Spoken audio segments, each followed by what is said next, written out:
నమస్తే. Welcome to our channel. Senior journalist Damu Balaji గారు ఉన్నారు. వారితో మాట్లాడదాం. సార్ నమస్తే సార్. నమస్తే. అల్లు అర్జున్ రాత్రంతా జైల్లో ఉన్నారు. సో, అసలు రాత్రంతా ఆయన ఏం చేశారు? ఏం తిన్నారు? ఎలా గడిపారు? నిద్రలేని రాత్రులే గడిపారు అని అనొచ్చేమో కదా! అలాగే రాత్రే అసలు రిలీజ్ అయిపోయారు జైలు నుంచి అనే వార్తలైతే చాలా గట్టిగానే వినిపించాయి కదా సార్. రిలీజ్ అయిపోయారు, వచ్చేస్తున్నారు అని. మరి ఎందుకని మళ్ళా రాత్రి జైల్లో ఉంచారు? నిన్న యాక్చువల్‌గా చాలామంది 'అల్లు అర్జున్' నైటే రిలీజ్ అయిపోయాడని అవును సార్. నమ్ముతున్నారు. ఎందుకంటే రిలీజ్ అని వచ్చేసింది. హ్మ్. బెయిల్ వచ్చేసింది. ఇంకా రిలీజ్ అయిపోతాడని. వాళ్ళ ఇంట్లో వాతావరణం కూడా ఆయన వస్తాడని ఆహ్, ఆహ్, వెయిట్ చేస్తున్నారు. వాళ్ళ పాప అల్లు అర్హ కూడా చాలా హ్యాపీగా అందరికీ ఫ్యాన్స్‌కంతా కూడా హాయ్ చెయ్యి ఊపుతూ, చెప్తుంది. హాయ్ హ్మ్. చెప్తూ అలాగా హ్మ్. హ్యాపీగా ఉన్న విజువల్స్ కూడా బయటకొచ్చాయి. అవును ఎందుకంటే సార్. అందరూ ఇంక అయిపోయింది. బెయిల్ ఆర్డర్ కూడా తీసుకొని లాయర్లు జైలుకెళ్లారు. హ్మ్. సో, అక్కడి నుంచి ఇంటికి ఇంక రావడమే. బెయిల్ ఆర్డర్ వచ్చేసింది. ఆల్రెడీ ఇంటీరియం బెయిల్ వచ్చేసింది. కాబట్టి ఇంకా వచ్చేస్తాడు అనేది అనుకున్నారు. కానీ అది జరగలేదు. అక్కడ హై డ్రామా నడిచినట్టుగా చెప్తున్నారు. సో, క్లియర్‌గా అక్కడ జైలు అధికారులు గాని, లేకపోతే తీసుకెళ్ళిన పోలీసులు గాని కావాలనే ఇది చేశారని వాళ్ళ అడ్వకేట్ అశోక్ రెడ్డి ఇందాక ఆరోపించాడు. మేము వాళ్ళ మీద కోర్టు ధిక్కారం కేసు పెడతామని కూడా అన్నాడు. హ్మ్. అంటే మామూలుగా నేను 8 మంత్స్ జైల్‌లో ఉన్నా కాబట్టి అనేక ఇట్లాంటివి చూశాను నేను. ఆ! అనేక మందికి జనరల్‌గా ఏమవుతుందంటే ఆహ్, ఈవెనింగ్ కోర్టు 4కో, 5కో కోర్టు ఇష్యూ చేస్తది. కానీ అది టైప్ చేయాలి. దాని మీద మళ్ళీ వ్యవహారాలంతా ఉంటాయి. ఎందుకంటే కోర్టులో ఇప్పుడు 5 మందికో, 6 మందికో ఇచ్చిందనుకో వాటి అందరికీ టైప్ చేయాలి. ఇవన్నీ ఉండేది. హ్మ్. ఇవాళ ఏందంటే ఆన్‌లైన్ వచ్చినాక యాక్చువల్‌గా అక్కడి నుంచి ఆన్‌లైన్‌లో పంపించేయడం పెద్ద సమస్య కాదు. హ్మ్. కానీ ఇవాళ కూడా ఇలాగే జరుగుతున్నాయి. ఈ మధ్య కూడా మా ఫ్రెండ్ ఒకతను జైలు నుంచి వస్తే అతనికి కూడా బెయిల్ మేము ట్రై చేసాం. బెయిల్ వచ్చినప్పుడు ఇదే జరిగింది. దాదాపు 2, 3 గంటలు నిలబడి ఉండాల్సొచ్చింది. మా ఓహ్! వాళ్ళందరూ అక్కడ జైలు దగ్గర. కూర్చోవడానికి కూడా అక్కడ ఏమి లేదు. హ్మ్. సో, నిలబడి దాదాపు 2, 3 గంటల పాటు నిలబడి ఉండి ఎందుకంటే వీళ్ళొచ్చేసారు పేపర్ రాలేదు. ఆన్‌లైన్‌లో వాళ్ళు పంపలేదంటారు. ఆన్‌లైన్‌లో పంపామంటారు. వీళ్ళు మాకు రాలేదంటారు. రాలేదు అంటారు. హ్మ్. తర్వాత వ్యక్తి తీసుకురమ్మంటారు. కోర్ట్ ఎక్కడ ఉంటది? ట్రాఫిక్ ఎలా ఉంటదో మనకు తెలుసు హ్మ్. ఈవెనింగ్స్. సో, వచ్చేసరికి అది ఇలాంటివి జరుగుతాయి. కానీ ఇక్కడేం జరిగిందంటే బెయిల్ ఆర్డర్ వీళ్ళు తీసుకెళ్ళిపోయారు. కానీ హ్మ్. వీళ్ళు తీసుకెళ్తే కుదరదు. కోర్ట్ నుంచి రావాలంటారు. ఓహ్! సో, జైల్‌లో హుహుహు. రూల్స్ వేరే ఉంటాయి. ఆ కోర్ట్ హ్మ్. నుంచి రావాలి. కోర్ట్ నుంచి వచ్చిన దాంట్లో స్పెల్లింగ్స్ లేవు, సరిగ్గా లేవని ఒకటి కొర్రి. తర్వాత ఈరోజే రిలీజ్ చేయమని ఎక్కడా లేదని, ఇలాంటి ఓ ఓహ్! టెక్నికల్ యాస్పెక్ట్ పట్టుకొని వాళ్ళేం చేస్తారంటే ఆపినట్టుగా అర్థమవుతుంది. హ్మ్. ఇప్పుడు నైట్ ఎర్లీ మార్నింగ్ 6 గంటల 5 నిమిషాలకి ఆయన బయటకొచ్చాడు. హ్మ్. ఎర్లీ మార్నింగ్ 6 గంటలకు బయట పంపించగలిగిన వాళ్ళు నైట్ 11 అవును సార్. 10 తర్వాత ఎందుకు పంపించలేకపోయారు? హ్మ్. నా డ్యూటీ ఇంతే. అంటే రూల్స్ మాట్లాడదలుచుకుంటే వాళ్ళేమైనా మాట్లాడొచ్చు. హ్మ్. హ్మ్. వాళ్ళు డిసైడ్ అయితే. అలాగా వాంటెడ్‌లీగానే కావాలని ఒక రాత్రైనా అల్లు అర్జున్‌ని జైల్లో పెట్టాలని ఈ ప్రభుత్వమో లేకపోతే రేవంత్ రెడ్డి అనుకున్నాడు అన్నట్టుగా ఇప్పుడు విమర్శలొస్తున్నాయి. ఓహ్!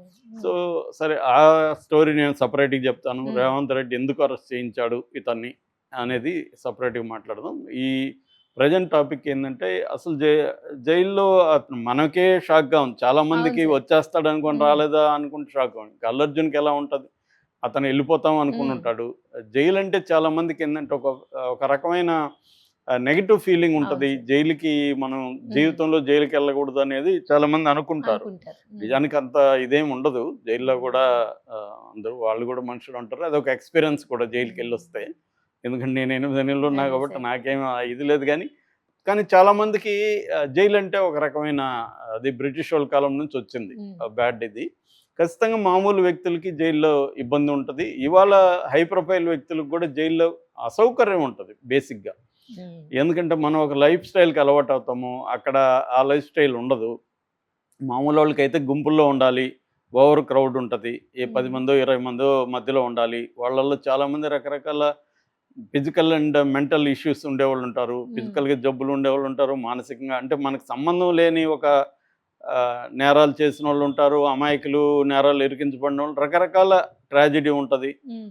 ఫర్ ఎగ్జాంపుల్ నా సెల్‌లో ఒక యానాది అబ్బాయి అంటారు. యానాది కులం. హ్మ్. ట్రైబల్. అతను అక్కడికి పోయినా క్రిస్టియన్‌గా మారాడు. అతను రోజు 6 గంటలకు మమ్మల్ని లోపలేసేవాళ్ళు. హ్మ్. ఏసినాక అతను బైబిల్ స్టార్ట్ చేసి ఒక దుఃఖంతో పాటలు పాడుతుండేవాడు. అది మనకి హాంటింగ్‌గా హ్మ్. ఉండేది. హ్మ్. మనమేమో అతన్ని గమ్మున ఉండమని చెప్పలేము. హ్మ్. అతనికి అదొక రిలీఫు. 4 ఏళ్ళుగా ఉన్నాడు అతను బెయిల్ రాకుండా. అతనికి ఏం శిక్ష పడలేదు, అండర్ ట్రయలరు. కానీ మనకి అది అవును సార్. మనం ఏం చేయాలి, తప్పించుకోలేము. చిన్న సెల్లు. సో ఇలాంటి రకరకాల ఓకే. చెప్పలేని, అంటే బయట ఊహించలేని రకరకాల సమస్యలు జైల్లో ఉంటాయి. అందుకని జైలు అంటే భయపడడం అనేది జరుగుతుంది. సో అల్లు అర్జున్ ఎలా ఉన్నాడంటే 10 గంటల వరకు కూడా అల్లు అర్జున్ రిసెప్షన్లోనే ఉన్నాడు. పోయిందా ఆయన ఏమి సెల్లు వేయలేదు. సెల్లు వేయాలంటే కూడా దానికి కొన్ని ఏర్పాట్లు ఉంటాయి. సో అంటే మామూలుగా బయట అయితే ఇప్పుడు ఫర్ ఎగ్జాంపుల్ నిన్న అరెస్ట్ జరిగిన విధానం చూస్తే 11:45 మార్నింగు వాళ్ళ ఇంటికి వెళ్ళారు, అక్కడ అరెస్ట్ చేశారు. అక్కడ కూడా ఆయన వీళ్ళు వెళ్ళినప్పుడు ఆయన స్విమ్మింగ్లో ఉన్నారు. తర్వాత నేను బట్టలు మార్చుకొని వస్తానంటే కూడా వీళ్ళు వదలకుండా బెడ్రూమ్ వరకు వచ్చి బెడ్రూమ్లోకి కూడా వస్తా ఉన్నట్టుగా మాట్లాడితే ఆయన విసుక్కున్నాడు కూడా. ఏంటండి ఇది, నేను వస్తానన్నాను, బెడ్రూమ్ దాకా వస్తారు, నాకు ప్రైవసీ ఉండదా, నాకు బట్టలు మార్చుకునే టైం ఇవ్వరా, నేనేమన్నా టెర్రరిస్టా అన్నట్టుగా వాళ్ళతో ఆర్గ్యూ చేశాడు. తర్వాత ఇప్పుడు ఎందుకంటే ఈయన మళ్ళీ వస్తాడా ఇమ్మీడియట్గా రాడా తెలీదు. పోలీసులు తీసుకుపోయినప్పుడు ఇంట్లో ఒక ఎమోషనల్ ఇది ఉంటుంది. ఆల్రెడీ వాళ్ళ భార్య స్నేహారెడ్డి ఏడుస్తుంది. అవన్నీ చేసి వస్తాము, తనేమీ పారిపోతున్నట్టో ఇంకోటి లేదు. సో ఇదంతా జరిగింది. మొత్తానికి అతను తీసుకెళ్లారు, పోలీస్ స్టేషన్కి తీసుకెళ్ళి కన్ఫెషన్ రిపోర్ట్ రాయించారు. మామూలు కన్ఫెషన్ రిపోర్ట్ రాయిస్తారు, అంటే నేరాన్ని తను ఒప్పుకుంటున్నట్టుగా కన్ఫెషన్ రిపోర్ట్ అంటారు. ఆ కన్ఫెషన్ రిపోర్ట్ నిజానికి అది రాంగ్ వర్డ్. ఎందుకంటే కన్ఫెషన్ అంటే ఏంటి, నేను నేరం చేశానని ఎందుకు ఒప్పుకుంటారు అందరూ, నేరం చేయనోడు కూడా ఎందుకు నేరం చేశానని ఒప్పుకుంటారు. కానీ వీళ్ళు ఏం చేస్తారంటే ఆ కన్ఫెషన్ రిపోర్ట్ కూడా వాళ్ళే రాసేస్తూ ఉంటారు. మనం ఏదో ప్రశ్నలు అడుగుతారు, వాళ్ళు రాసి సంతకం పెట్టమంటారు. కాకపోతే ఇవన్నీ కోర్టులో రేపు చెల్లవు. కానీ బిగినింగ్ వాళ్ళ మెథడ్స్, మనకి చాలా మెథడ్స్ బ్రిటిష్ వాళ్ళ కాలం నుంచి ఇంకా అలా అవే వస్తున్నాయి. ఈ మధ్య బిఎన్ఎస్ అదేనో మార్చారు కానీ, చట్టాల పేర్లు మార్చారు కానీ మనకు ప్రొసీజరల్గా చూసుకున్నప్పుడు బ్రిటిష్ వాళ్ళ కాలంలో ఏంటంటే మనల్ని అందరినీ వాళ్ళు ఒక నేరస్తుల్లాగా చూసేవాళ్ళు. బ్రిటిష్ వాళ్ళు భారతదేశం వాళ్ళందరూ నేరస్తుల్లాగా చూసేవాళ్ళు. అది ఇప్పటికి కూడా అదే కల్చర్ ఉంది. పౌరులందరినీ నేరస్తుల్లాగా చూసి బిహేవ్ చేయడమే ఇప్పటికి కూడా ఉంది తప్ప, ఒక ఇవాళ మారుతున్న పరిస్థితులకు అనుగుణంగా సిస్టమ్స్ మారట్లేదు. ఏ గవర్నమెంట్ వచ్చినా అదే ఉంది. అలాగా ఈయన్ని తీసుకెళ్ళి అక్కడ కన్ఫెషన్ రిపోర్ట్ చేశారు. తర్వాత మెడికల్ ఎగ్జామినేషన్ మళ్ళీ గవర్నమెంట్ హాస్పిటల్కే తీసుకెళ్ళాలి. కాబట్టి గాంధీకి తీసుకెళ్ళి మెడికల్ ఎగ్జామినేషన్ చేసి ఈయన్ని నాంపల్లి కోర్టులో ప్రవేశపెట్టి, ఈ లోపల వీళ్ళేమో ఇక్కడ 2 రకాల పిటిషన్లు, ఒకటి లంచ్ మోషన్ పిటిషన్ వేశారు, దాని ఏది క్వాష్ చేయమని, కేసును కొట్టేయమని. రెండవది ఇంటీరియం బెయిల్ ఇవ్వమని. ఎందుకంటే క్వాష్ చేయడానికి ఇప్పటికిప్పుడు కుదరదు. అంటే మామూలుగానే ఫ్రైడే ఎవరినైనా అరెస్ట్ చేస్తున్నారు ఒక ప్రముఖులను అంటేనే దాని వెనక కుట్ర ఉందని మనం అర్థం చేసుకోం. సింపుల్ రూల్ ఉంది, ఇది అందరికి కూడా తెలుసు. నేను కొత్తగా చెప్పాల్సిన అవసరం లేదు. కామన్ సెన్స్ ఉండి అబ్జర్వ్ చేసే వాళ్ళకి అందరికీ తెలుసు. ఏ గవర్నమెంట్ ఉన్నా ఎవరినన్నా ఒకరిని ఫ్రైడే అరెస్ట్ చేస్తున్నారంటే దీని వెనక ఏదో కుట్ర ఉంది. ఎందుకంటే వాళ్ళ ప్లాన్ ఏంటంటే ఫ్రైడే అరెస్ట్ చేస్తే సాటర్డే సండే కోర్టులు ఉండవు కాబట్టి ఈ వ్యక్తి 2 రోజులు ఖచ్చితంగా బెయిల్ లేకుండా 2 రోజులన్నా జైల్లో పెట్టినాం అనే తృప్తి వీళ్ళకు ఉంటుంది.